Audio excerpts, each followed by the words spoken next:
So you've probably already heard of the concept of a candy flip, hippie flip, nexus flip, where you combine psychedelics or a psychedelic and an empathogen to kind of get the best of both worlds. So, in this episode of the Find the Others podcast, we're going to explore a new combination. It's called the Ali Flip, and it's a unique blend of psychedelics developed by the Moroccan psychonaut and content creator Nuit, who is a guest in today's episode.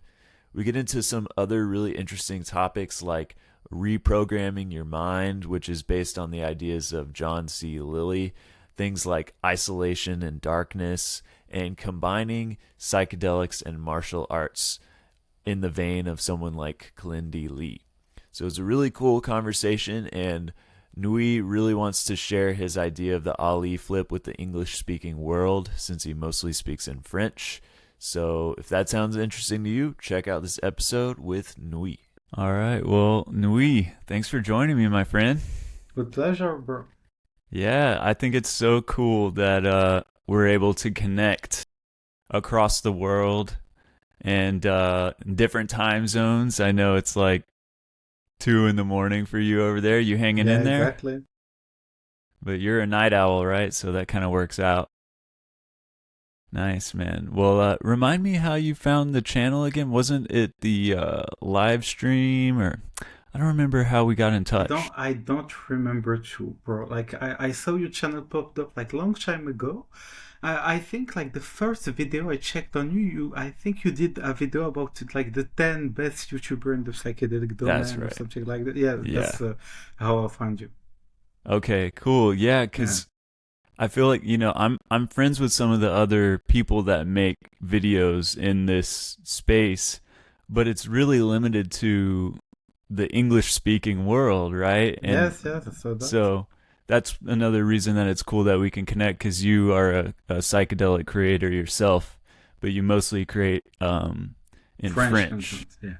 And that's because French is the main language in Morocco, correct? No, not especially. Like I studied in a French school, and like the public, like the people that are watching me, like they are French, and so that's okay.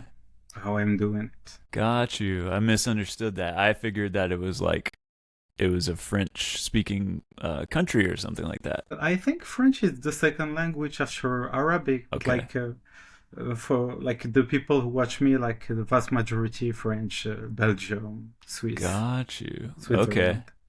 Okay, that makes sense. And how did you get into making videos about psychedelic stuff? I was thinking about it a long time ago, because like before doing video on this, I was like a YouTuber on video games when like I was like a teenager, 15, 16 years old. So I was always in touch with doing videos and talking freely on the mic.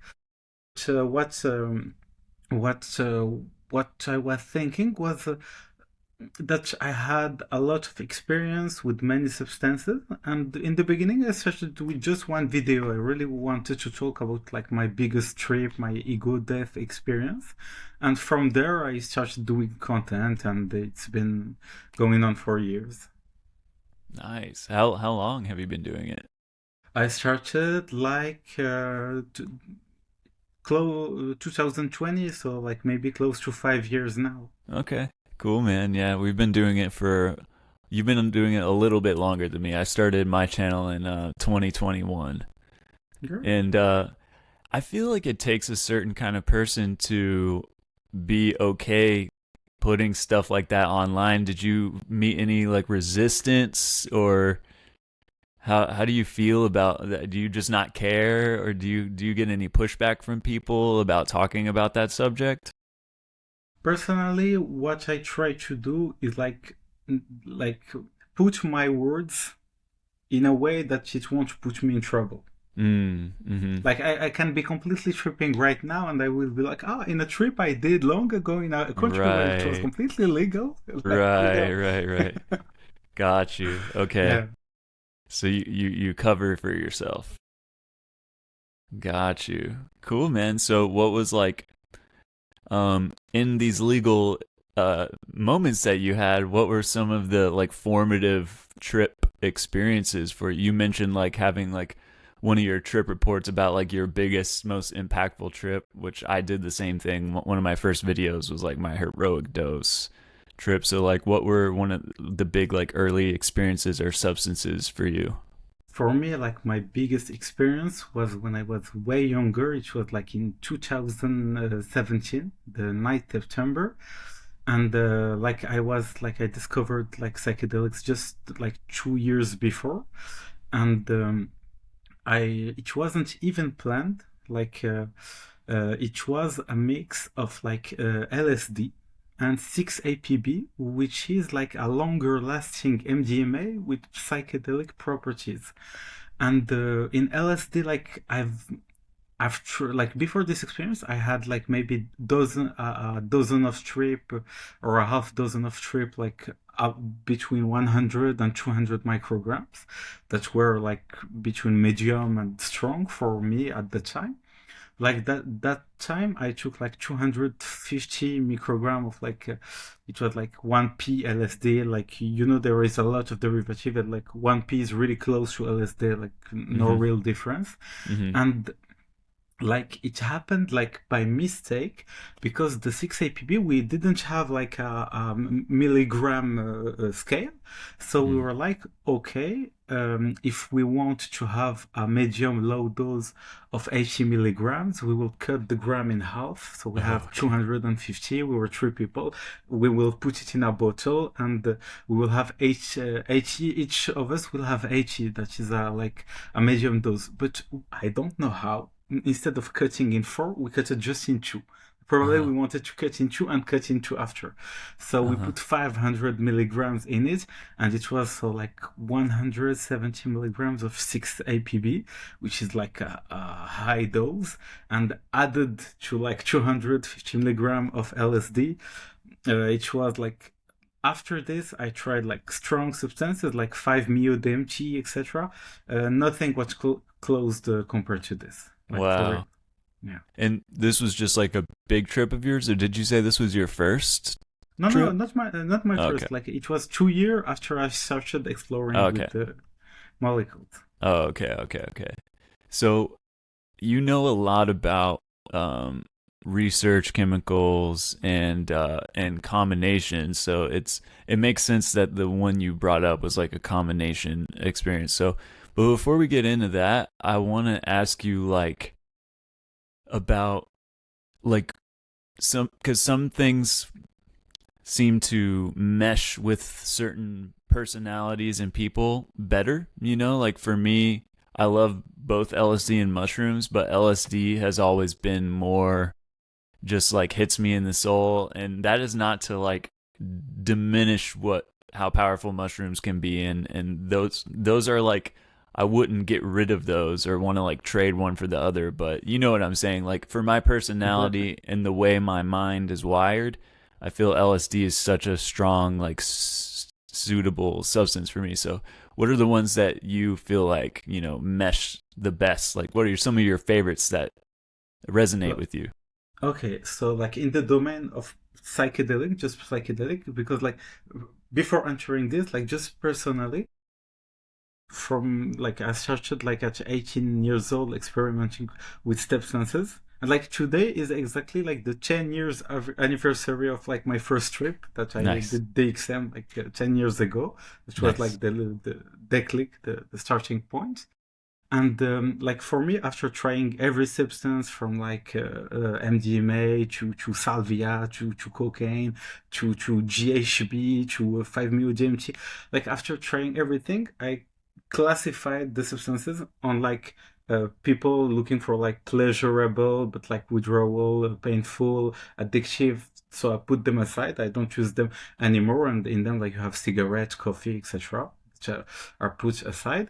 And what I focus are psychedelics and something that can be as spiritual and therapeutical as them are like dissociative, the family of ketamine, and Hmm. empathogens, the family of MDMA.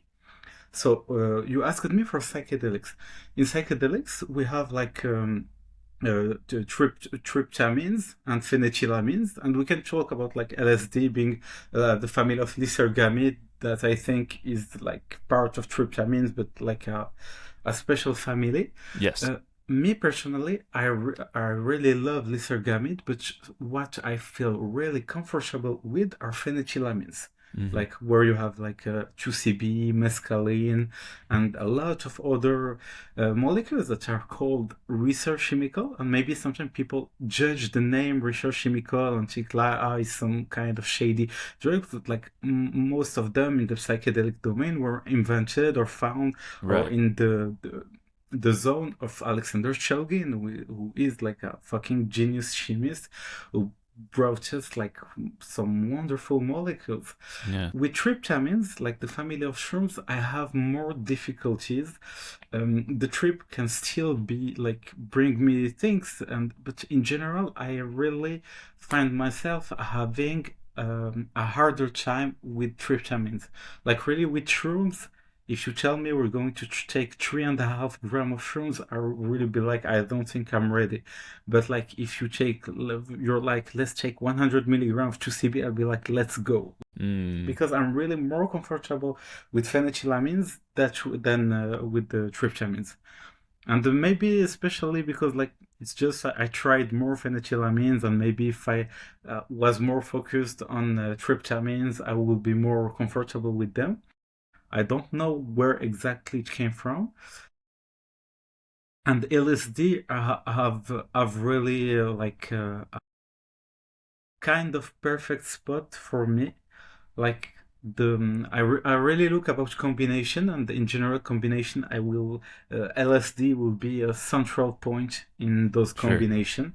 Yeah. It will be like the how do we say, like the consistent food, like the main food The in staple. it.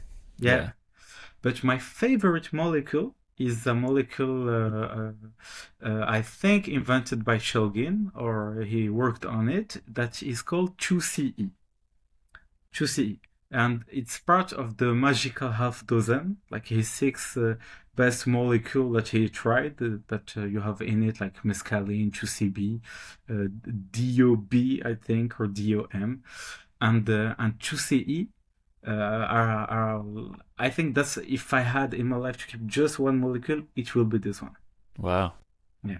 And so what is it like, and what are the closest things you could compare it to?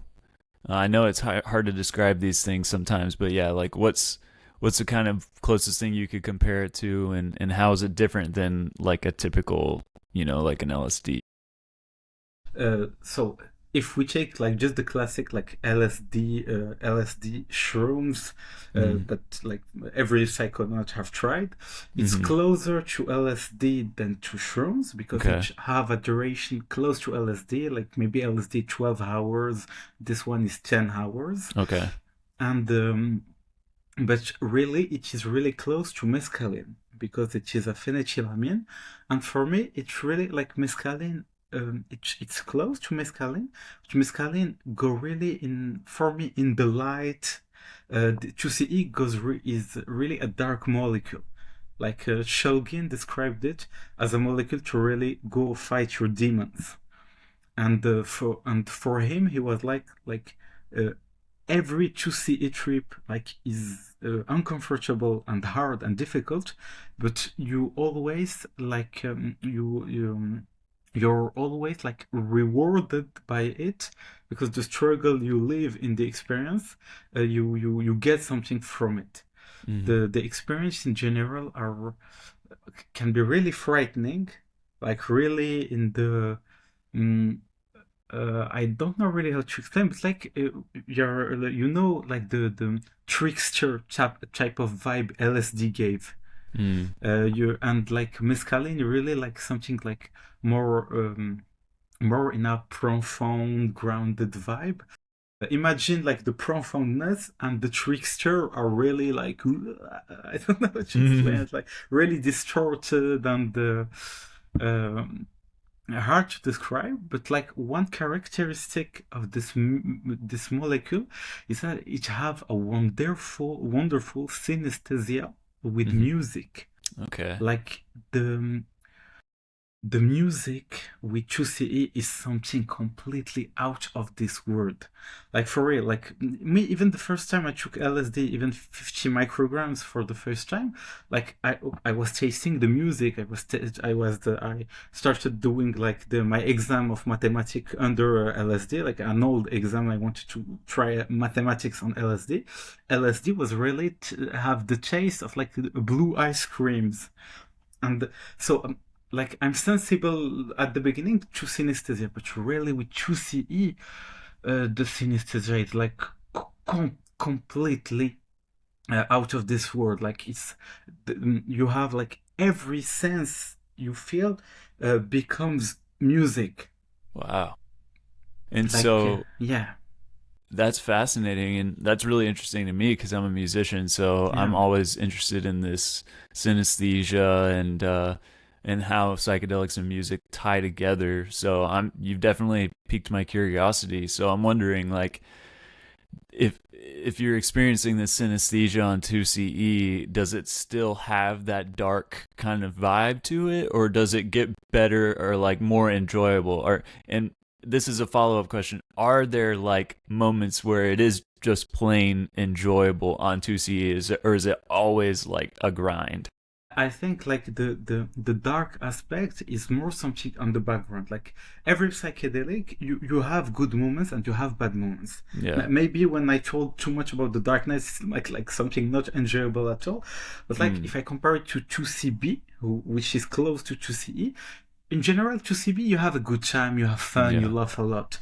In 2CE, you can have a good time, have fun a lot, and laugh a lot, but you really will go deep in like Gotcha. the how the world is crazy or something like this. Like you can Mm. like the visuals too can be really scary with music. Like you have like you're so much impacted with the music, a little thing can completely change the vibe. Like I will describe you like some visuals that I had on 2CE, and in general, like the most visual trip I have were like with phenethylamines and especially 2CE in general. Like I remember a time when I was a few years ago. I didn't knew that I wanted to trip. Like for me, it was just a normal weekend. So I came back from school, and I did like an we say omelette, like when you put egg and you cook them. Mm-hmm. Yeah, omelette. I Omelet. did Yeah. an omelette with hashish, and like it was like Wow.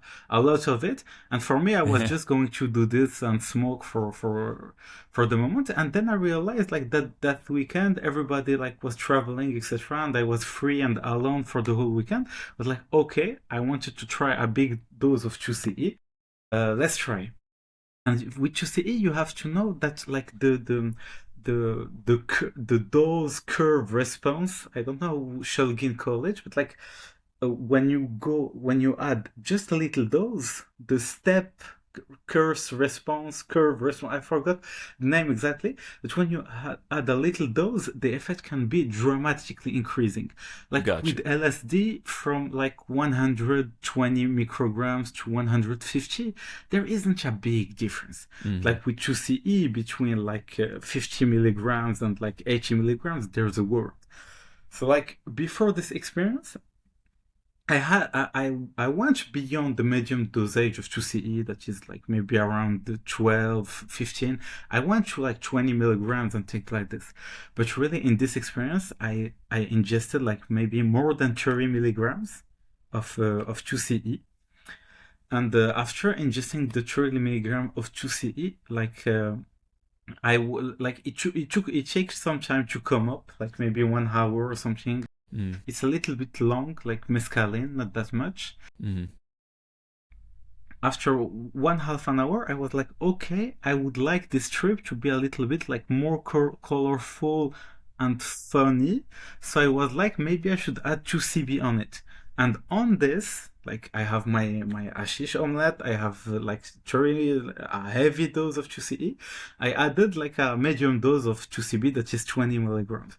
Just after adding like the 20 milligrams of 2CB, I feel that I'm completely knocked up, and it was just the hashish omelette. I was like, whoa, like I'm in for a fucking ride. Yeah. I don't remember exactly the steps, but I just know that at one moment I was like, I had like like in the birthday parties of kids, they have like this kind of triangle shaped tissues. Yeah. Yeah, I had this, and it was around like my lights, and it was all like a decoration like this. But I started doing like some kind of fucking shamanic ritual that came intuitively around it.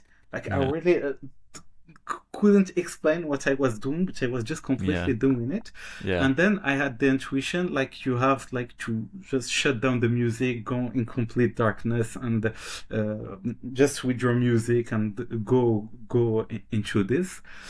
And I cannot like explain by word what I was passing through, but really at one moment I was really feeling like I had like the like Eve when she eats the apple in heaven, and it was the apple that I eated, and I really like felt the whole process of this. And for the visuals, because I was in the darkness, I was completely thrown in the experience that I didn't care about the visuals, and the way in the dark I was like traveling. At one moment, I was like fearful. Not that much, but I was fearful, and I was like, maybe if I put the lights on, maybe I will be less fearful. And I just put like in my phone, I put the flash on my hand, bro. I had like instead of like classic hand, instead of a classic hand, I had like nine nine tentacles that each My God. tentacles go into five tentacles that each one have a different color that is changing, Oh my and they were God. fluorescent like neon, and each one of them have order, and they go into fractals like this, all of them. And I was like just shut down the light. Nothing outside can help me, like go inside, like I can't do nothing, like for real. And yeah, like the experience is really really hard, but like in this experience, but I took a high dose. So high dose, you have a lot of ego dissolution at one moment. Like the music not just was talking to me, it was exactly describing what I was doing at each moment. Like at one moment, I felt like the music talking to me. I woke up like this and felt lost, and the lyrics of the music was really, and you're feeling lost, and you don't know what to do at this moment exactly. Like, and for me, like the explanation I found of this is like today every people we're living in our minds. You can be like with people at a party, etc., but you're living what the narrative that you have in your mind. If you're truly living the moment and you have no narrative in your mind, whatever happens outside, whatever enter your senses, whatever words you have, whatever information is brought to you, can be like considered directly brought to you by the source, by the universe, by Mm. God or whatever. And as you don't have the filter of seeing things from an external point of view and experiencing it, like at every moment we're living, God, the universe, whatever you want to call it, is communicating with us. It's just in general we have barriers and we don't feel it. Right. I know what you mean. Yeah, like yeah, exactly. Whenever you take the conditioning down, it's like a one-on-one with whatever that is. Yeah, I like using the word source or yeah. You talked about conditioning and about deconditioning, and I want to talk. Do you know John C. Lilly? Yeah. Yeah, yeah. I know a little bit about him. There was an episode of Hamilton's Pharmacopoeia. You seen that show? Hamilton, I saw like some things of him, Okay. like a conference about Ari cycloexamine that was really interesting, but I didn't dig in all his stuff. But we have the Okay. same birthday, me and him, Oh, 10 nice. years of difference. Oh, nice. Yeah. Yeah. He had an episode about John C. Lilly, and yeah, he's kind of an underground legend, and I know he had experience with like ketamine and what was the other one, PCP, and they were Yeah. very. He kind of showed like the mystical side of those? Because I know PCP Can is be kind of like misunderstood. yeah. And but what's funny is John C. Lilly was doing that before there was like all this misunderstanding. So it's like now we go back and read about him, and it's like coming from this mystical angle. But yeah, I know a little bit about him, and he was like the guy who first like kind of emphasized the float tanks, and Yeah. then he No, had this thing with he invented dolphins. the flow things. He invented it. Yeah, Okay. And then the he's the dolphins. inventor. Yeah. Yeah, exactly. And he was giving LSD to dolphins. Yes. Okay, so yeah, what do you know about him? Like, what's your feelings So on him? I really dived in the book of John C. Lilly recently. Not like a few months ago, because like I saw someone talking about his books on like Mm. a subreddit about subliminals. I was looking if people did subliminals, like a subliminal audio to impact your mind about ego death, and like some random dude talked about John Stelly, and there was this could be interesting that he's invented the isolation tank float, and he went deep into psychonaut exploration, and he have a book that it's called I think programmation and reprogrammation of the human biocomputer, Mm. and he explained you like kind of scientifically how we can use like our mind. He described that we have in our mind programs and like meta programs that are act on the programs that are our mind. It's like seeing our mind like a computer with like the conscious, subconscious, and conscious, etc. Right. And he really explained how we can do to really reprogram our mind. And the first step in reprogramming our mind is deprogramming. And before Yes. deprogramming, you have to go and look for this deprogrammation. And I find like in our world, like the majority of like psychonauts that I talk with every day, like not people that went really deep, like James McKenna, John C. Lilly, etc., are really in the like I'm trying to deconstruct zone. Like Hmm. we are in the deprogrammation. We still aren't really entering the reprogrammation program, because like if you want to move your furniture from a house to another, add new furniture, you need to like create the void before putting things inside.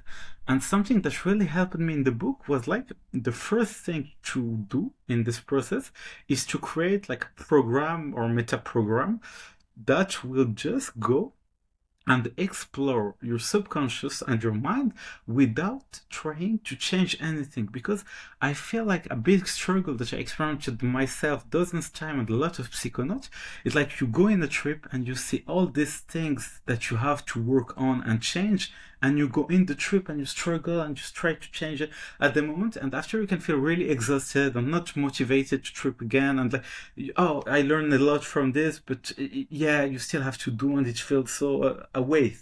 It can be like heavy. But Hmm. like when you go and is having the mindset of, no, I won't change this now, I'm just taking a tour of the museum, like the music of Spongel, Museum of Consciousness. You Mm. take a tour of the museum of your mind without judging, without saying you have to change, because like it's like someone like who is an engineering or architecture. Like if you want to change something, you first step is really to go and look at everything. Yeah. You won't like enter at the door and like see the kitchen have a problem and go and start building in the kitchen at that moment. And from what I learned from John Celili, because like I found him like in the subliminal when I was looking for subliminals, what he was doing, like when he was tripping outside of the isolation tank, he was like putting audios of himself and like other researchers that were talking during trips or about subjects he wanted to dive in it, and he put it the speakers and he was tripping under the speakers of himself talking or someone else. And Timothy Leary, in his book like the psychedelic experience, Mm. he said like he did like he the psychedelic experience, the book of Timothy Leary, Mm. is inspired by the Bardo Chodol, the Tibetan Book of Death. Book of the Dead. And Yeah. like he interpreted it in some kind of psychedelic way. And in the end, like all the ancient religion and tradition come from psychedelic or have like strong links to them. And he said that like the instruction of the book, you can just uh, um, record yourself telling the instruction and then listen to your voice telling you how to go through the ego death process. Mm. And like right now, just before you called me, like right now, I just finished a project. I worked on it for more than 4 months, where like I use all the info of like the psychedelic experience of Timothy Leary to create like a 12-hour videos in French though, so sorry for the English speaker that are listening, that will like guide someone through the whole 12 hours of a trip, Huh. focusing on ego death and death and rebirth process. That's amazing, man. And as I told, sorry to cut you, like just to finish this, as I told you about subliminals, I added in this project subliminals too. And I really think that subliminals can really pair really well with psychedelics. Hmm. So in the end, it's like repetition of affirmation, like at a low decibel or high frequency. So it bypass the conscious mind. But like I really think that there is really something deep to go in this domain of subliminals, brain reprogramming, psychedelic, and isolation. Yeah. Oh, absolutely. There's a bunch of things that popped up there. One of them being like you mentioned like taking stock of your mind as the first step. I think I don't know the exact quote, but it was basically like that which isn't measured can't be improved. Basically, like if you want to get better at anything or improve in some way, you need to measure where you're at. Like if we're trying to get our YouTube channel to improve, we need to go into the statistics and see like, oh, people are dropping off here, like, and trying to gather the data before we can change it. And then there's the whole idea of like the Tibetan book of or the Tibetan book of the dead, where he was basically like, because in the book of the dead they're talking about when people die and then 90 days later or whatever they're reborn. So he was basically like mapping that out to one individual being reborn in their own lifetime, like treating an ego death as an actual death and rebirth Yes, experience. that's what it is. People to always Yeah. talk about ego death. There's the rebirth with it. The rebirth. That's like half the picture. And Exactly. Yeah. in the programming thing, I think there's definitely like science to like kind of back some of that up, because one of the things that I read about is how like what psychedelics do to your brain is they enhance neuroplasticity. So basically, your brain is more able to be molded in the time following a trip. But you're talking about like programming during the trip. Have you ever considered like the programming that continues in the days following the trip? Is that part of the idea? Is it mostly just like in the actual No, I trip itself? think like it's part of the idea too. I think the neuroplasticity works during the trip too. I don't know. I think during the trip, it's not really the neuroplasticity. It's really like you're acting on psychological like things, etc. But yes, like for me in general, like if I trip, like in this moment, like I focus a lot on the therapeutical aspect of trip because I want to really like focus on healing myself because before really going deep into exploration and Mm. other dimensions, etc. Mm. During a trip, I really like in general, I have intentions that are set like before the trip that I don't put pressure on them. Like if something comes, it Yes, comes, it will be the right moment. At least I have an idea of where I want to go, totally. what I want to face, etc. So like in the trip in general, it's not really the process of reprogrammation. It's more like deprogrammation, like really putting everything outside and opening all the boxes, etc. But yes, in the end, the reprogramming, especially like in the everyday life, post trip, or even in microdosing, etc. Like with subliminals, it's been like close to a year. I started making my own subliminals. With subliminals, I like try to listen to them every day, and I feel that they have a stronger impact during a trip and the days, the week after. Got you. So, what are some of the things? Because we're talking about like programming yourself. Like, let's get into some of the specifics. Like, what are some of the things that you or anyone else would like want to be programming themselves for? Okay, so I think really, as we all are different, I think the focus is more on the how than on the what. Like reprogram yourself, it's a choice. Like imagine you want to be like a marathon runner, or you want to be like I don't know the best informatician. Everyone want to reprogram in maybe something specific. There is some generalities like reprogramming yourself to be like basics, healthier, truer to yourself, etc. I think we can find some things that are like everyone would like to reprogram themselves. But I think it's really like in the end a personal choice, and I think like wanting fast to go into reprogrammation is a bad idea because the desires the things pushing you through the reprogrammation uh, aren't your true self are conditioned Mm, beliefs, etc. Like I don't know someone who like hey yeah I want to be the best at school, I want to be like the best, do the best university, etc. But like experientially he didn't live that, and it's just the conditioning of like society, his right. parents, etc.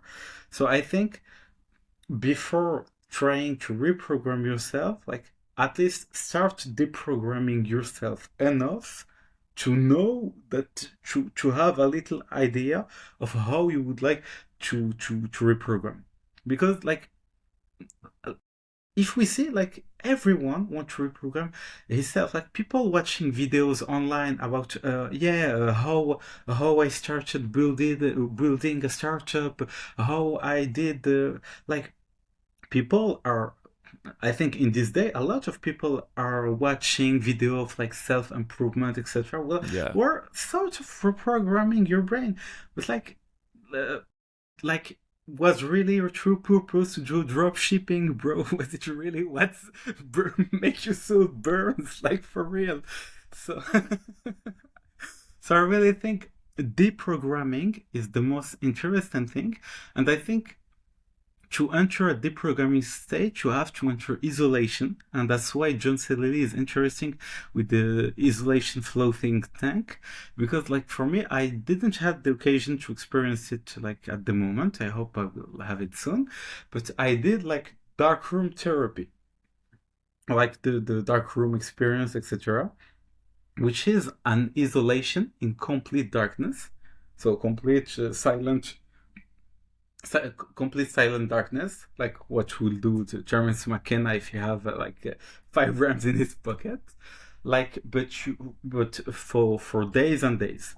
Like I did it like many times. Like first, few long ago, I did like 1 week with just candles, like really me with candles, like for a week, and then like in this last years, I did like 6 days of darkness. Then I did few months ago 9 days of complete darkness, and a few months ago 12 days of complete darkness. And it was in a short period of time. Like in a year, I spent like 1 month of a year in complete darkness. So it was Wow. kind of a lot. So I didn't do it for 2 years, and now I'm planning in the following months to do like a 2 week complete darkness. Wow. So does that mean like the entire day or like You don't see the light at wow. all, So completely. how do you like eat?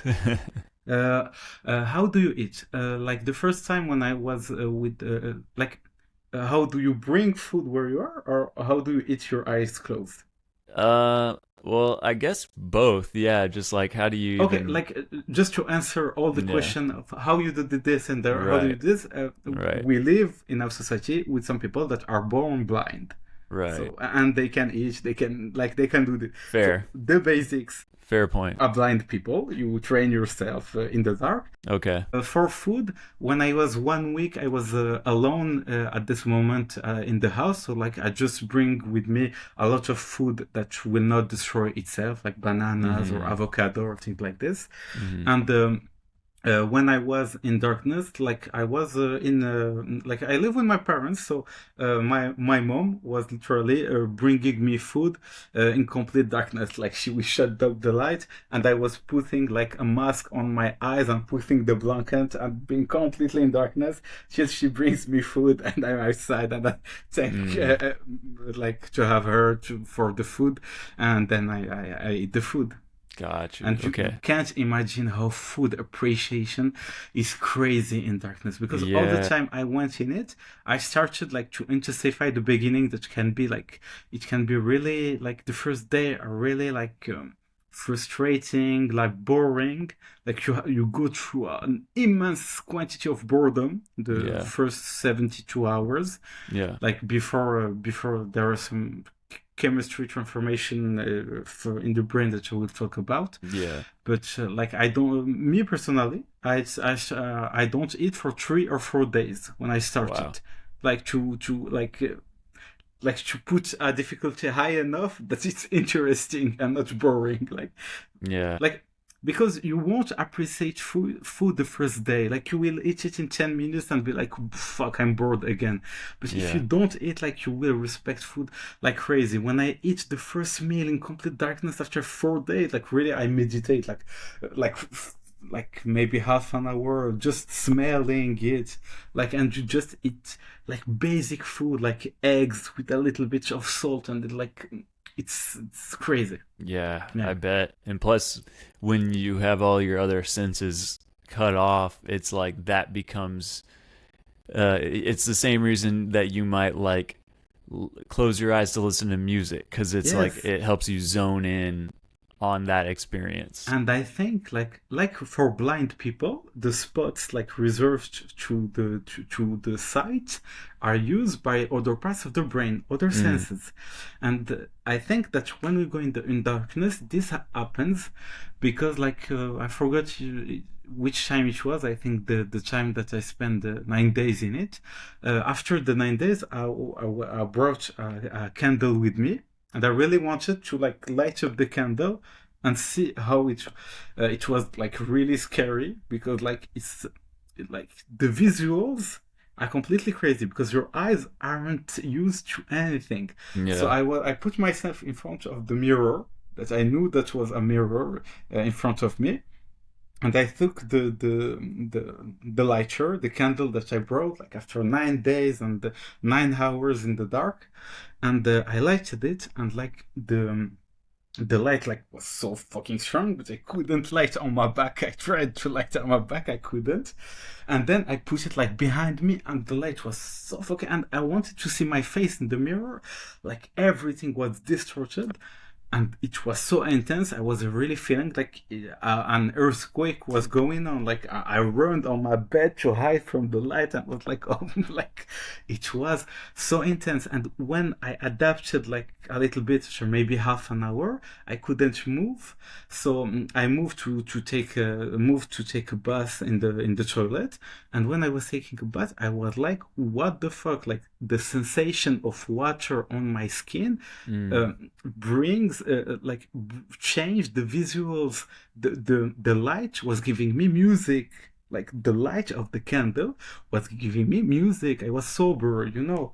So uh, I think that's because like some parts of the brain are used and there are connections that didn't happen.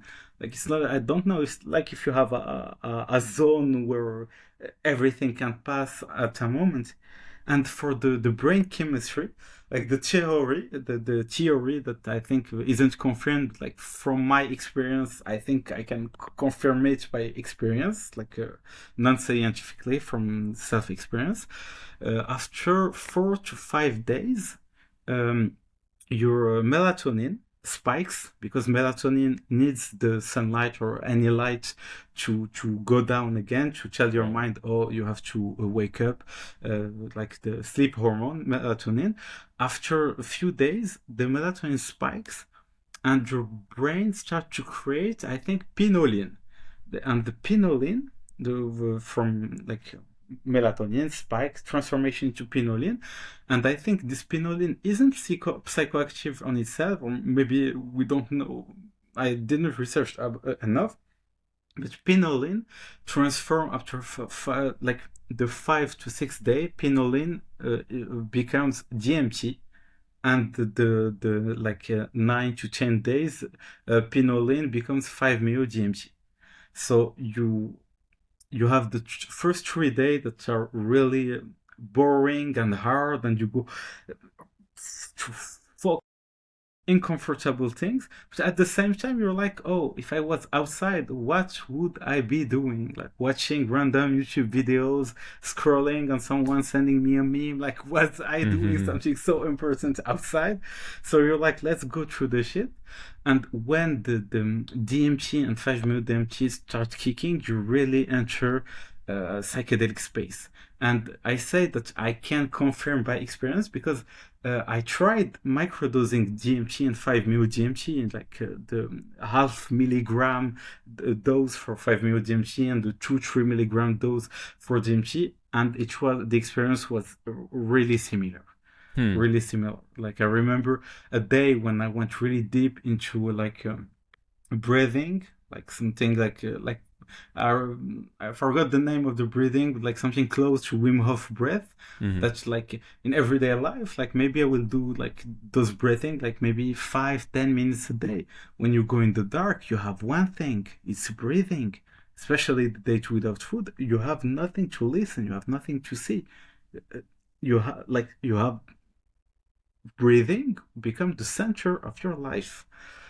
And just by breathing and meditating and the chemicals going in my mind, I was really feeling the strength of an experience that was like close to an experience where I smoked like 10 milligrams of 5-meo DMT, where really you feel yourself, like layers of yourself peeling and going in the sky, etc. Wow.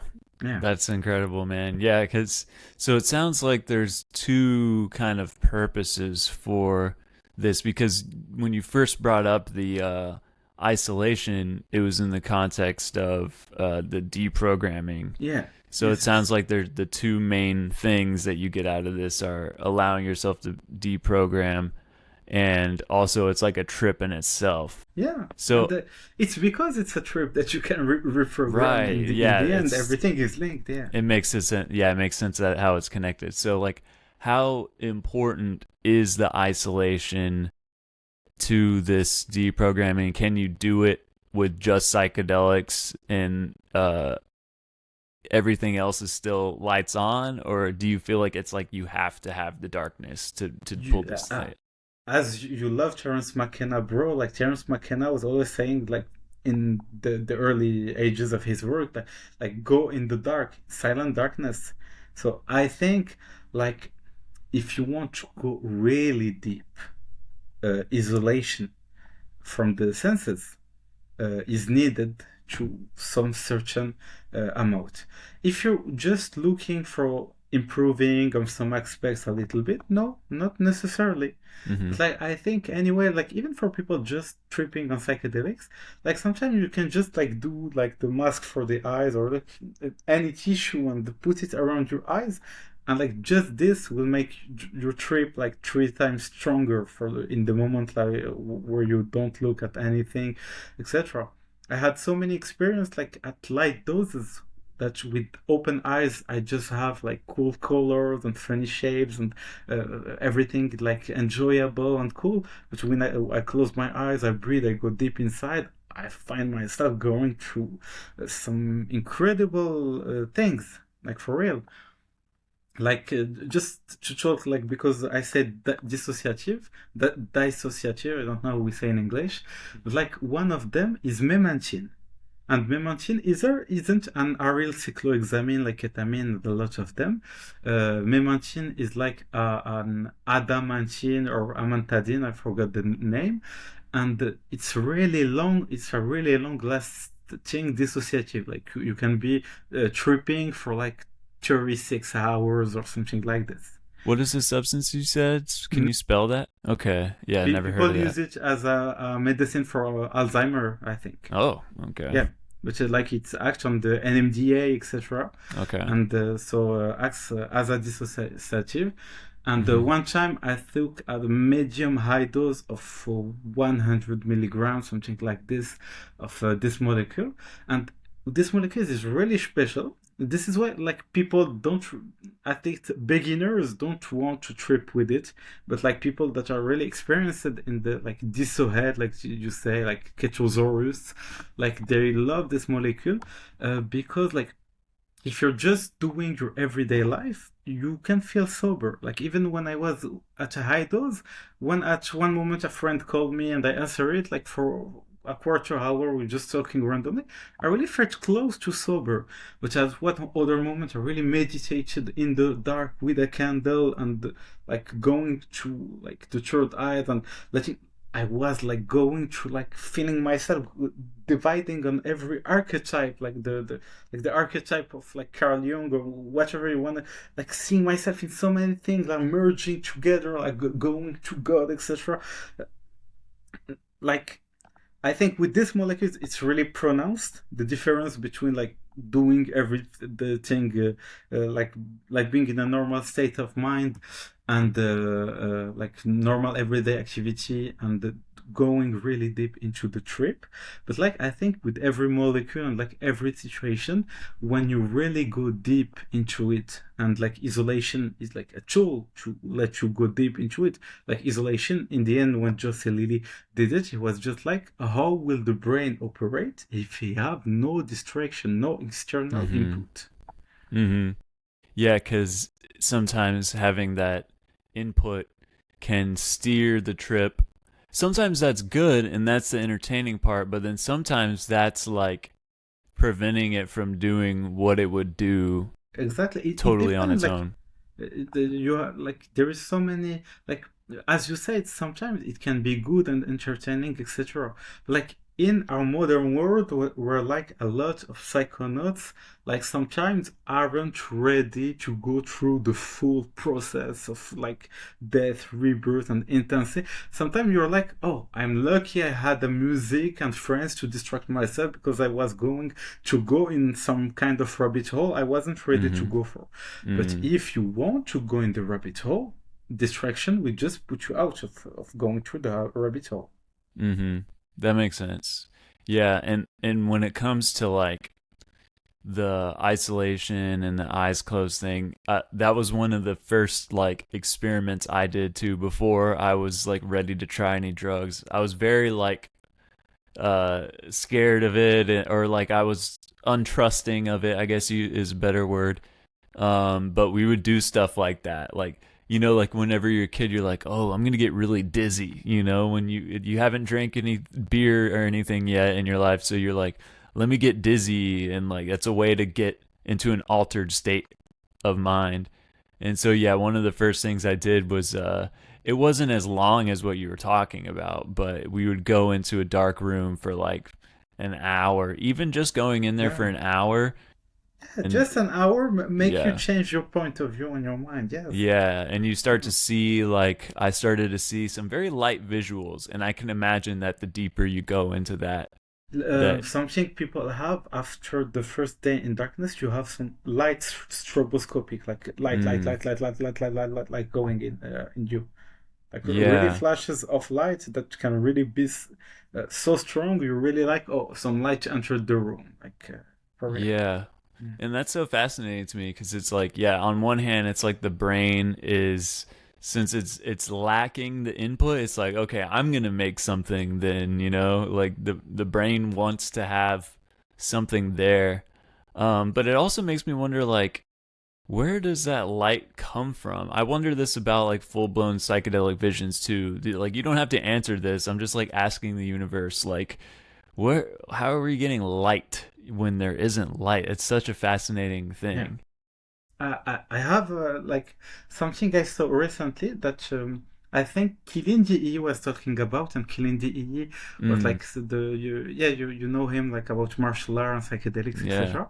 It was like he was answering the question in a conference that sometimes you go in some realms that are more real than reality, and he was like, in the end, what we see in the real life is it's not reality. It's we have light that goes in our brain, and our brain interprets the stimulation and give Mm, us an image. mm-hmm. But in the end, when the brain gives you directly the image before being reinterpreting, maybe that's the truth Mm, in the end. yeah. Some Okay. kind of reverse Right. kind of thinking, but yeah. I can see that. I actually talked to somebody like 2 podcasts ago, and she was good friends with Kilindi Lee, and Okay. she like kind of studied under him, and she had this crazy thing about like crystals like being these kind of like portal things. I don't know. I'll send you the link, but she got this idea from Kilindi Lee, and before he died and everything. So yeah, you might be interested in that. It was Yeah, I'm pretty yes, I'm very interested. Yes, yes. I yeah, would. it was pretty Yeah. far out. But yeah, let's go dive into that a little bit more. I think one of the things that we've kind of shared interest in is that realm, and like what do you know about Kalindi and like the whole fighting, the martial arts aspect is really something you don't hear Yeah. with a lot of other psychonauts, but he made it a thing. Okay. So I discovered this with him. That really like for him, like the and I think it's true. Like the origins of the martial art are like psychedelics, like or other intelligence, like like ninjutsu came from like Amanita muscarina or Amanita pantherina, like the origins of like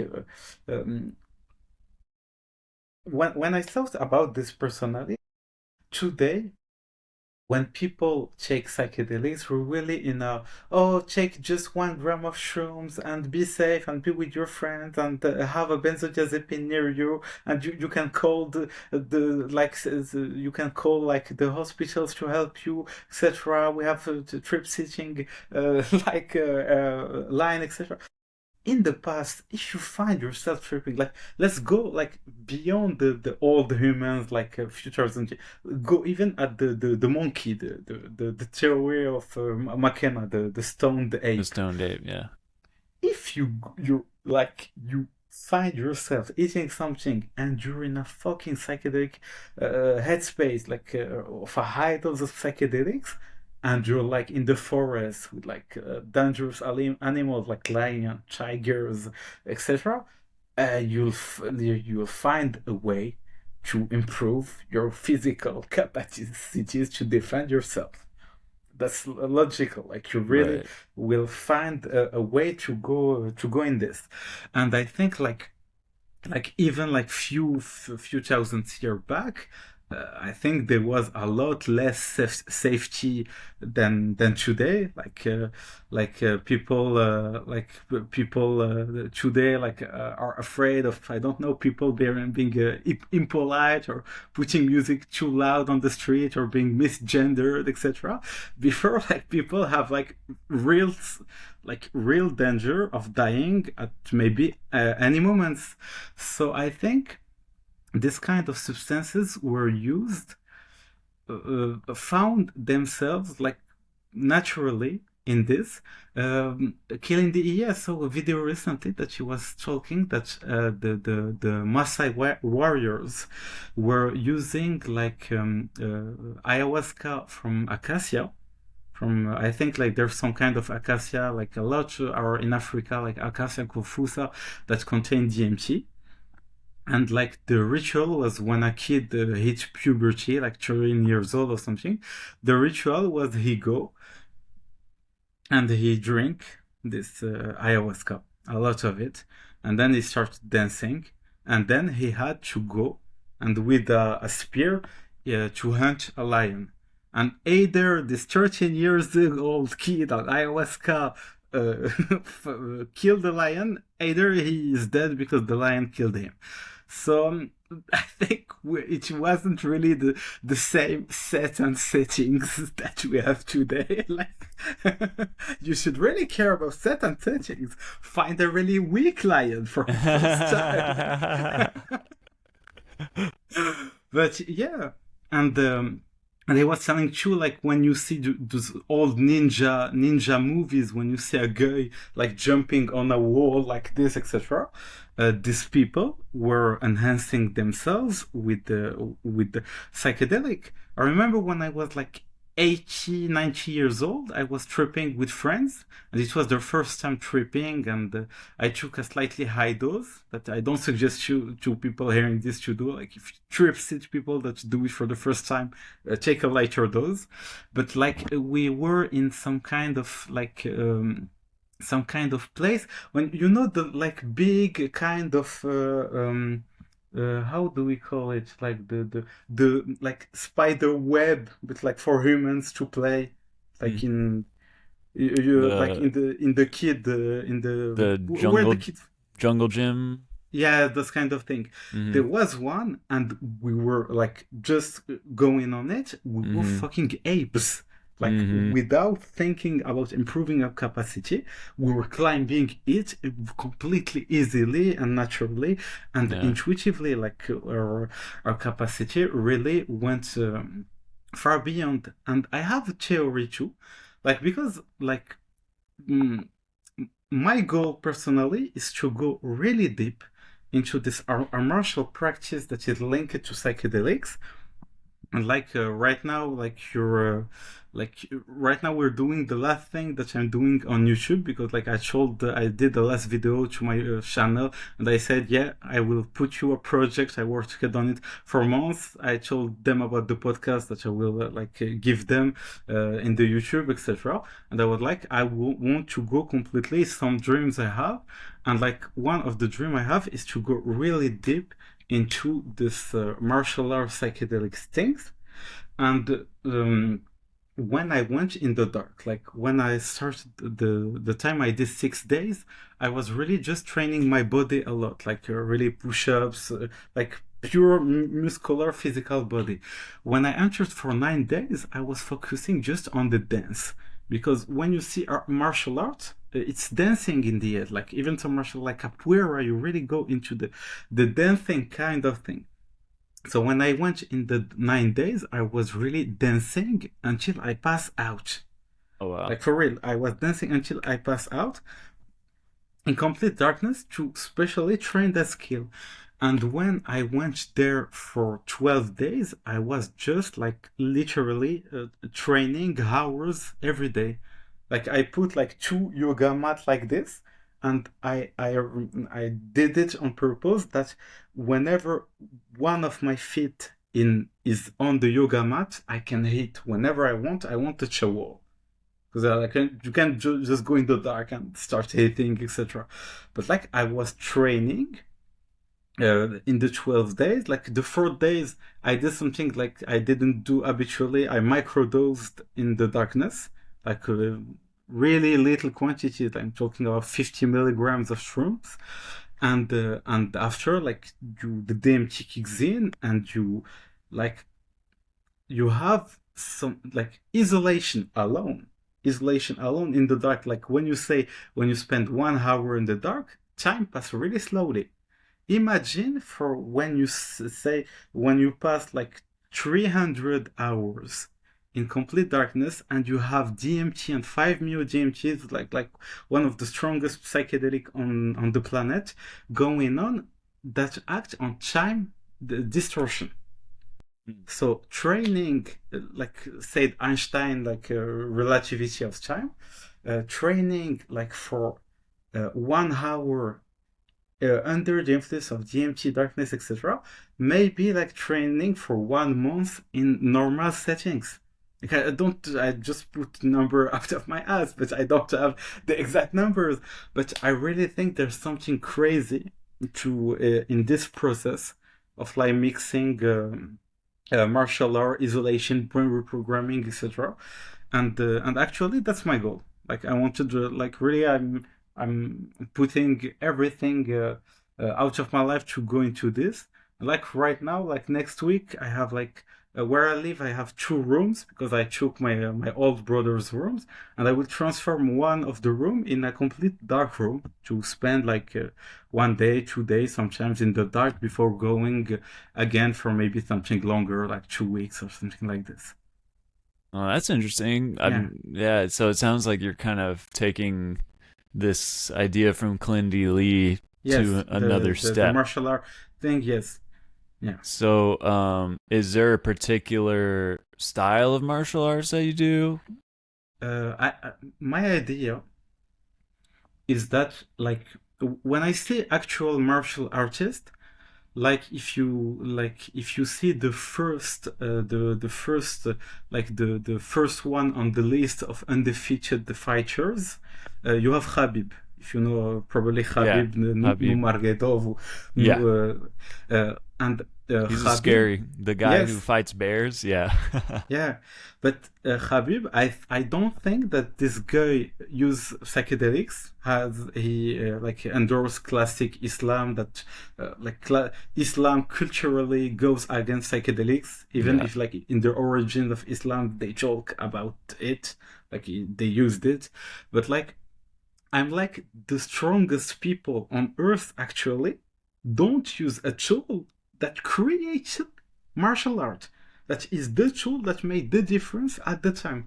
So I'm like the from 10 years from now, 20 years from now, people will look back at this and will be like, whoa, we were so weak. Humans were so weak back then. They didn't even use like the best tool for psychedelic that creates a psychedelic to fight. So when I go in the dark, for real, my martial art, because I have my martial art, I call it Trip no Jutsu from Trip of psychedelics. It's just completely intuitive. Like I really follow the movement that I have within in the moment. And like in the end, just by doing this, I understand a lot where people you know in karate, when people do kata, they go like this and then they go back and they do I really understand where it came from because when you go really intuitively, you start finding yourself in like geometrical patterns like in the psychedelic geometrical things that came, etc. You find yourself going into this. For this martial art, I was really I think that hidden deep inside of us there was something like kind of godlike to unlock. So I think like if you go and follow a classic martial art training, you will be conditioned. And as I go into the conditioning process of isolation, I want really to be something completely pure, emerging of my true, unaltered self. So that's the idea. Okay. Really Cool. like following every movement, every sensation, every feeling I have, trusting my intuition and going with it. And the intuition, especially under psychedelics, can reveal so much. Like you mentioned, like doing a shamanic dance earlier. I had an experience just like that, and I'm not someone who like feels very comfortable dancing. And I was listening to music on mushrooms, and then I just entered this kind of flow, which you could say is like a type of like Tai Chi or some kind of flowy martial arts. Like it wasn't any punches or kicks, but it was intuitive movement.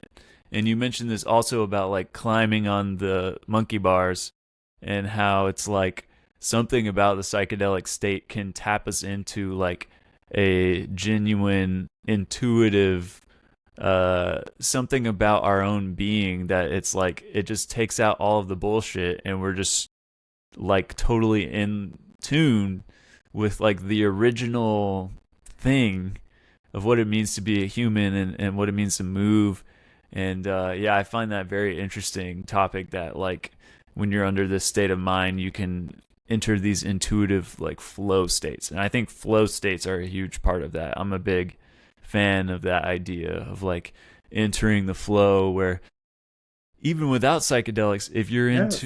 in a flow state, there's time dilation there too. You know, time will expand if you're in a flow. So I think that stuff's really interesting. Are you going to document your process doing this martial arts stuff? No, like I really like my goal. It is now from like in the following years.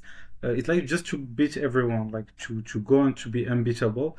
I really want like my idea isn't like to do it like for like the fame or anything. I really want people to turn themselves to like the possibilities, the infinite possibilities that we can go with psychedelics, with reprogramming our mind, etc. Like I feel like it can give a shock to people that someone came and really beat everyone and is unbeatable. And I know for sure from my intuition of going like weeks and weeks in the dark that there is something hidden inside that I can go and like find it and just be unbeatable. I Hmm. don't know how to explain. Like so John Lee in his book say when you go in other dimensions, like through isolation or psychedelics or something, sometimes you can bring things with you. You can really Hmm. bring things with you, not like physical, like fucking like jellyfish. That's Sometimes. Hey, yeah. this thing right here is a physical object I brought back from my trip. It's like yes, I think like like my goal isn't to come and like maybe share later the process etc, but like my immediate goal is just to completely go in the process of reprogramming training etc. Like I'm getting rid of all the connection, the internet. I no longer have a phone. I have an old like MP3 player, Oh, so I am not connected to anything. And I really want to be like some kind of modern hermit that mm, train all day in the dark and sometimes trips to understand how to train, etc. And yes, like that's cool, man. yes, I really think like that's the idea. I got this idea in the dark. I was really like, I'm going in the dark. Like, if I have an idea of what to do in my life, I will find it when I'm myself 300 hours in the silence, listening to myself. Right. Yeah. Because that's what comes to you after so much time totally absent of distractions. Yes. It's like that's the truth that comes to you when there's no more inputs coming from the outside that might like because that's the thing with external forces is they Yes. steer you, they move you, and it's not Completely. Yeah. well it's like we can't really control the world, and it is important to flow with change and flow with the environment. You know, there is something to say about that, but in our modern world a lot of it isn't like, oh, this is the natural winds of change that are Yes. blowing Yes. and we need to flow. It's like, no, it's just like these tech companies that are trying to like extract our attention spans and like make money off of us and stuff like Exactly. that. And I was talking about my mom about this. Like, we live in a world where like a lot of people are trying to make like some little amount of money. Like they're ready like to sell you an app that will get you addictive, and they will maybe win with you like few dollars in your whole life, like pornography destroying life of people. Like all you never like the vast majority of people don't pay for porn, so for the publicity and maybe you paying something much one time, they can destroy people into addiction. There's a lot of doctors that sometimes sells antidepressants and antipsychotic to people just to get like their $3 percentage. And Yeah. I said to my mom, in the end these people will never need this money in their life. Like their bank account won't go like under zero, and it won't go under that number of money they took from people, destroying their life. So we Yeah. really live in a crazy world. Like when Yeah. you go in the dark for so much, you realize how much the world is crazy. Like Yeah. I imagine, just imagine when you trip, you trip on a psychedelic, you pass like 1 day or maybe 2 days alone, and you go back in the world. You're like, whoa, people are strange, bro. Imagine if you go for 2 weeks, no light, nothing, no one Mm. interacting with you. When I went out, like I think the last time, like I was like I was sitting like with my parents talking. I was really feeling like they weren't breathing, like they breathe normally. But when you go in the dark and all you do is breathing, Mm. like so you have numbers. I think like people breathe between like 12 and 80 times a minute, normal people, and like monks who go into meditation, etc., they go back to like 6 breathing by minute. I don't know how much I was doing in the dark, but like after the dark, like few weeks, I tried to measure it. I have like 1 or 2 breathing by minute. Like I really feel like people are hyperventilating, like fucking nonsense. And I remember like when I go in the dark, I eat, like I really focus on what I eat, like it's really important. And when I went out, like there was like just a little puff of bread, like a little bread, and I eat it. This thing hit me like fucking drug. I was like the bread hit me. I was like, what the fuck?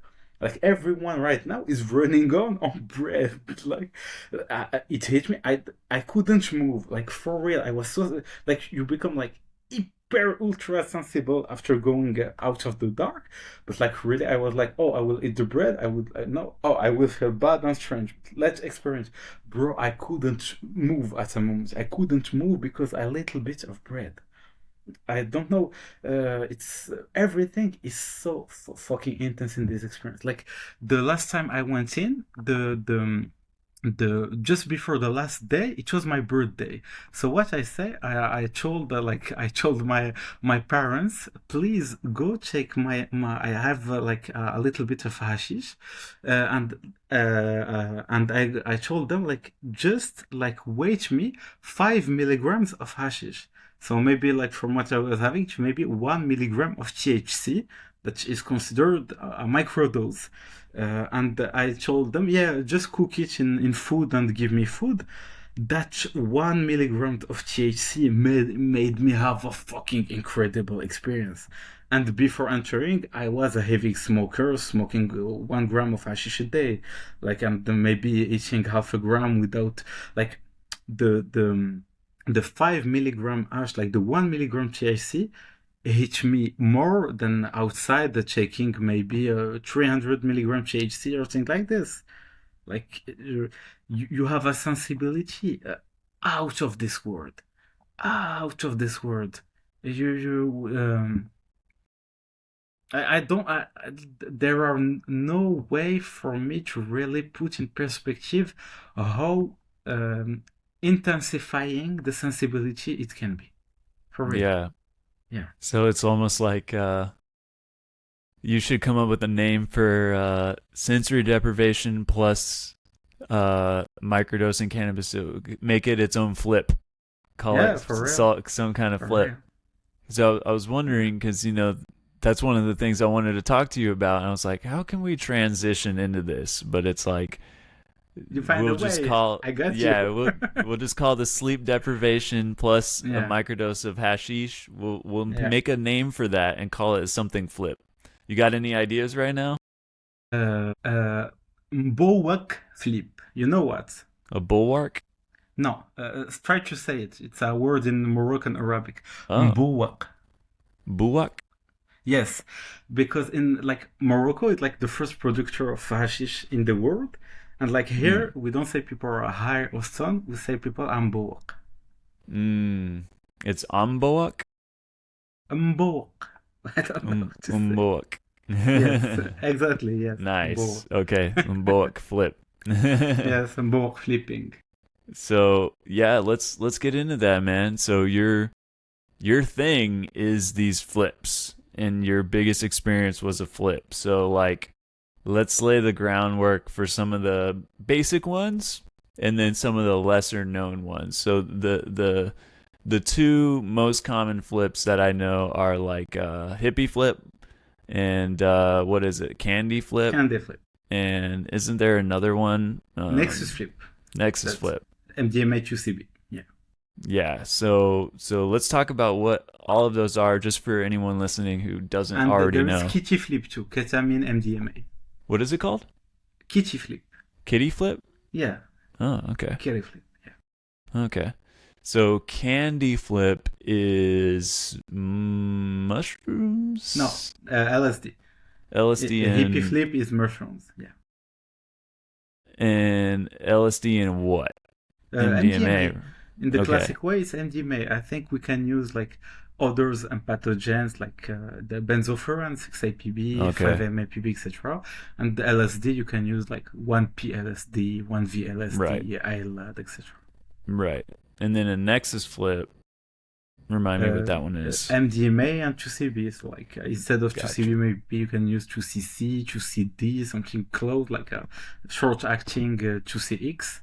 And for MDMA, the same. Got you. Okay.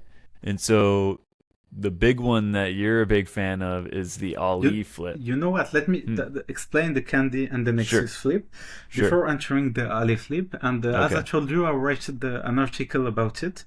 Right. So I'll tell you when it will be on the website. The website that I write for them, so you can share it if people are curious. But like, we'll link it in this video when it's ready. Thanks. And the flip, the most common one is candy flip. I think like a lot of people candy flipped. A lot of people who tried combination have candy flip. So even psychotherapists used it. In psychotherapy, like you have Frederick Fisher-Makel, who worked with Stanislas Grof, that used candy flip because for her, a candy flip experience is easier than a LSD experience because the MDMA, by acting on amygdala and other thing, make inhibition of fear, confidence in going deep into trauma, maybe more grounded or more openness to a psychotherapeutical purpose. But like the idea is like when you take LSD, you open the door of the darkness. You go in the basement. But when you take MDMA and you're in the basement, you're just like putting the light in the basement. And it made it completely different because in the end it's the same. You're in the basement and you have to bring something from there, clean up, change, transform the basement. But if you do it without the light, it can be really scary. Because like if a little spider touch you and you see it, it's okay, it's a little spider, but a little spider. Like if a spider touch you and you're in the dark, it can be really scary. So sometime with LSD, etc., before the trip, you're like, oh, I'm going really deep in this tree. Oh, I'm meeting God. Oh, yeah, let's go to the source. But like when you enter the trip, you're like, oh, when I will come back to normal reality. But like when you take the empathogens, it really can be a really useful tool to go really deep. I think like it's not the best for really pure exploration. I don't think it's really needed because when you go really into pure exploration, like fear isn't the main component. But if you go into a death rebirth experience or ego death experience, that's just like as said Lurid, like the ultimate experience, it can really help because like when you have to accept to die and to let everyone you love and everything you love on earth and to accept to follow the trickster, the random drugs trickster into the unknown, it can be really scary sometimes. So the empathogen may let you go really deeper into it. And yeah, that's it. And for psychotherapeutical purpose, like, let's say you're with someone and want to go deep into like childhood trauma or abuse or something like this, having the apatozen may smoother the angle and gives somehow like a good condition of like feeling good, comfort, fear Hmm. inhibition, like under the influence of empathogens, you're not you don't feel the same repulsion or disgust from the shame an event caused you. Yeah. Even if the shame like isn't supposed to be there, like you were the victim, you didn't do anything in this traumatic experience, but like it's something putting you outside. So maybe in a pure LSD trip, you want to go into trauma, but it seems so scary and disgusting, and you don't want to face this. But with the empathogen, you're like, okay, like let's go. I don't know how to explain. Mm. No, it makes total sense. Yeah, It makes total sense. Okay. So I had no idea they were using it for therapy, but it makes yes, total sense. yeah, yeah, yeah. Yeah. Um, They so used then, it like it was underground therapy because like they're of only a course. few now therapy is legal in Switzerland. I think Frederick was in Switzerland and she even like she spent like 1 year in jail because of this because she did underground therapy. So we have like real warriors going around there and doing their work while risking like some really difficult things. And to go to another mix that Frederick Fisher Michael talk about too is the Nexus flip. So Okay. even Alexander Shulgin say the best moment to take the 2CB, it's before the last like the the baseline. I forgot his word. Like it's before the come down of MDMA. You don't Oh, want to come down before like the the 2CB plateau. come up. Like the ideal, like Frederick Fisher McCall for L, the ideal is like 2 hour, 2 hour and a half, 2 hour and a quarter after the MDMA. For 6-APB and 5-MAPB, you have to adapt the dosing, etc., and the timings. Like the idea is like you go into a classic MDMA trip when you're here, you should take like, I don't know, 80, 120 milligrams of MDMA, and you try like I think next trip is really good for therapeutical purposes. And I think it's not the best for like exploration and maybe going real deep into like ego death territories, etc., because you don't have a lot of psychedelicness, as 2CB is kind of a light psychedelics and MDMA isn't really psychedelics on its own. So I think really this kind of flip is really suited for like therapeutical purpose or like hedonic purpose, like for really want recreation or something. That's not something I personally follow actually in my life. I completely understand people doing it because when you take the 2CB before the MDMA come down, it like sort of negate the MDMA come down. So instead of having like 3-4 hours of MDMA and then feeling like shit for an hour or two sleeping and feeling shit for days, you the 2CB comes up, and I don't know how it chemically do. Like we cannot prove it scientifically at the moment, but there will be studies in the future. I think the 2CB come up with his own effects that are intensified. Like be careful in this mix. Like the 2CB is like nearly 2 times as potent as alone, and it brings back the MDMA effects going. So when it brings back the effect MDMA is going, um, so 2CB lasting like maybe the strong effect like 3 to 4 hours and the full effect maybe 6-7 hours, you find yourself rolling like having the MDMA effect for 6 to 7 hours. So we're like, whoa, that's great. That's a long roll. Like you're Yeah. like for people like or are looking for this like recreationally. A lot of people like go to dance, etc. It's like they took like an ecstasy and like it comes down and people are still dancing and they read those ecstasy and then they feel like shit. Like Yeah. really, you can go with like MDMA to CB and be motivated for 6 hours. And even in this context, replacing MDMA that lasts like 3 to 4 hours by 6-APB, I think you don't have access in the US to 6-APB easily or not. I don't know exactly. But like 6-APB alone lasts 7 to 8 hours. It's like really close to MDMA. Personally, I even preferred it to MDMA. And you can add, instead of 2CB, 2CB is fine on its own, but you can add 2CB fly, which is a really long lasting molecule that is pretty close to 2CB. Like really, you have like the soft 2CB effect for like 12 hours or something like this. So really, when you take 2CB fly at a mid 6-APB trip, you're rolling for 12 hours, for 14 hours. Wow. Yeah, with a calm down that is less than a quarter of a street ecstasy. Right. Yeah, yeah. Wow. Yeah, I could Because it see. negates the calm down at the moment and the following days. I don't know how, but Right. it does it. Probably because there's like the benefit to a psychedelic trip where you feel Yeah, good the next day, like you have that afterglow. So yes. maybe if the MDMA is depleting something in the brain, then maybe the psychedelic is like restoring it.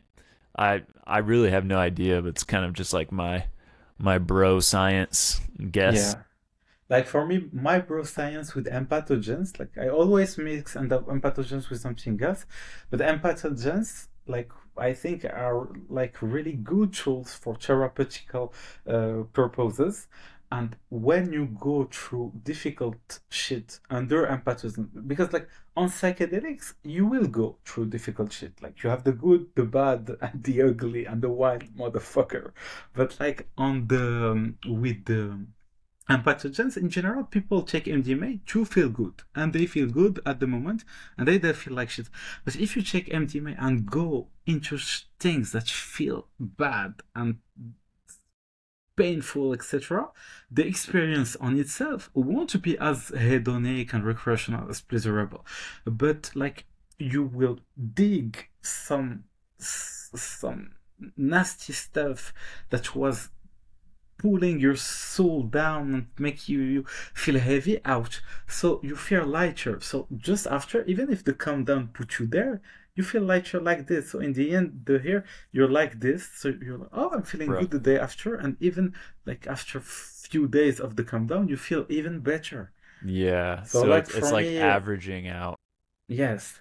Like for me, people are doing things in reverse. Like, what's the point of having like a good or really good time for 3 to 4 hours to feel like shit for 3 days? Mhm. For me, that's not mathematically worth it. Yeah. Like, So yeah. does 6-APB have that same kind of like undesirable come down as MDMA, or do you find that it's not as bad? Okay. So there are two molecules that I experienced and that a lot of modern psychonauts experience in pathogens. 6-APB and 5-MAPB. So 6-APB lasts 8 hours, 5-MAPB 6 hours. 6-APB is less stimulating than MDMA, but still stimulating. 5-MAPB is sedating. Like you just want to lie on the ground and touch and to be under your like your something just feeling relaxed, etc. So 5-MIPB, because he's really relaxed, is maybe more suited for really therapeutical purpose because you have no stimulation at all, and at the end of the effect you can really sleep after, and like the calm down is quasi inexistent. With 6-APB, like the you have a slight stimulation, not as MDMA, but there is a slight stimulation, like more close to MDMA than this one that is really sedating. But the problem with 6-APP that is that you have residual stimulation. It's like when the trip is ended after 8 hours, you cannot sleep for again 3 or 4 hours. So some people struggle with it, and that's why why personally I do a Nexus flip and Ali flip on it. So when you cannot sleep, at least you have the 2CB going that bring you about the effect, and in the end you're just rolling again for hours and you don't care about this, and the countdown is less harsh than MDMA by a lot. It's not quasi inexistent like 5-MAPB, but way less harsh than MDMA. Gotcha. Yeah. Okay, cool. Like for me, MDMA, like it's not something I love some particularities of the effects, but it's not something that I consider worth it in the majority of instances. That makes sense. Nice. Yeah. For the Ali flip, we wanted to bring that subject. Yeah, let's talk about that. What's an Ali flip? The Ali flip is a mix of a candy flip and a Nexus flip. It's a candy flip that ends with 2CB, or a Nexus flip that starts with LSD. Okay. And the idea behind it is like we said for the candy flip, you want to go in the basement that is dark to clean up stuff, etc. With the MDMA, you bring the light, and maybe you add a little temperature so it feels hot and not cold, etc. Like you put a good background to going dig the scary things. And with 2CB that comes after, imagine you were like in the basement for hours, moving furnitures, cleaning things, etc. When you finish from a classic candy flip, you're just exhausted. You're like, whoa, my basement is pretty clean. I did a good thing. And now you have to climb the stairs and the light is off and you're exhausted and you still want to sleep. And so you did good, but just after a candy flip come down, it's not easy. It's not easy. Overall, it can improve your life if you do it like you go deep to try to find yourself. But the countdown can be really a hard time. But when you add 2CB, you don't have the countdown. It prolongs 2CB in the Nexus flip, prolongs the empathogenic effects and bring the 2CB effect. But now, as you have LSD and LSD mixed with 2CB too, and the 2CB comes like classic candy flip is like MDMA 4 hours after LSD. Classic Nexus flip is like 2CB 2 hours after MDMA. When we do the math, we take 2CB 6 hours after LSD. So it comes up at 6.5, 7 hours. That's when the LSD is starting to coming down. But it won't come down because 2CB is coming. So they mix, and instead of like being a classic 2CB mix taken at the moment where one goes on the other and you're too high and it's too intense, now you're like, I want to come down, but this one is going up, and you stay at the same level. Right. So you pass through different plateau or a different peak of experience with this. So your basement that you clean, that you put everything on it, that you put your energy, you can now relax on it. You found that old candle in the basement and an old like tapestry and some incense that you put, but like on the candy flip, you just like put there and okay, I will use it next time. Let's go to sleep now. Now you're like, oh, I still have energy. I still feel good. And you put with the candle and the incense, and you go on the tapestry and you meditate and you appreciate. You celebrate the moment, you appreciate, and I think that's the real thing that is really, I think it's a breakthrough. It's a breakthrough in the evolution of how you use psychedelics. It's like you find yourself in an experience where in like nearly every molecule, when you're at the calm down, you're like exhausted, you want to sleep, even if you feel good or anything, but now you still have energy and you go through it, and I don't know. Like, I researched this combination since I think 2016 or something like this, and I think it have an incredible potential for really life-changing experience, or really like if you go through a a death rebirth process, candy flip is perfect for an ego death process. But for the rebirth, good luck. Like, good luck, you know? Like, at the end of the rebirth, you're like, okay, like, okay. But, like, with this, I think it can really help the rebirth process a lot, for real. And the effect lasts long, and I think it's really appreciable. Like, the I can tell you a time when I did like a medium alley flip, and I took like we went like to like some kind of really little some kind of underground rave party where people were just like taking LSD and smoking cannabis and listening to like acid core like dark forest or something like this, and I took like 125 milligrams of LSD, and then like 3 hours in, I added like 40 milligrams of 5-MAPB, and then like few hours into, I added like a big dose for the conditions, like 15 milligrams of 2CB fly. Mm. And then I remember like LSD come up, like classic LSD 125, like medium experience, like you go through it, that's great.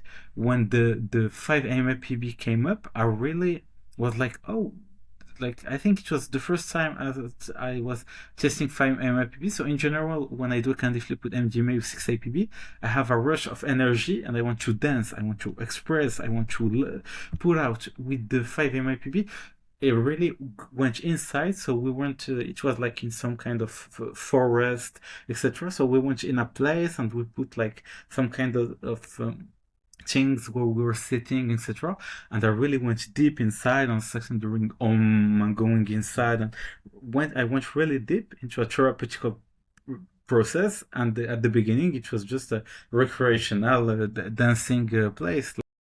No, and when the 2CB fly came up, like it's like you go through so many phases in one trip, but in the end what was funny is like the people that came and that were taking like LSD like 8 to 9 hours after the beginning, like there's no one still dancing, people are just like chilling and smoking, etc. Like they're at the end of the trip.